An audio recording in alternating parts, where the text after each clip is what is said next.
Shedaralon Walter Ortman yang berusia 100 tahun dari Brazil telah bekerja untuk perusahaan yang sama sejak 1938 dan membuatnya secara resmi tercatat di Guinness Book of Records.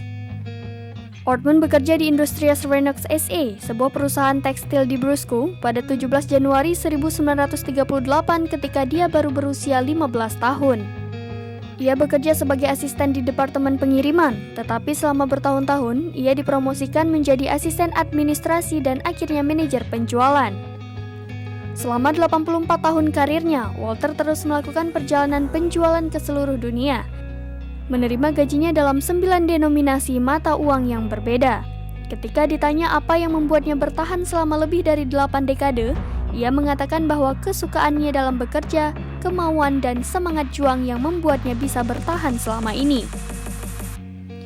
Pada Februari 2022, Walter Ortman secara resmi dilantik ke dalam Guinness Book of Records karena memiliki karir terlama di perusahaan yang sama, yakni 84 tahun dan 9 hari. Pada 19 April, dia berusia 100 tahun, tapi dia tidak berencana untuk pensiun dari satu-satunya perusahaan tempat dia pernah bekerja.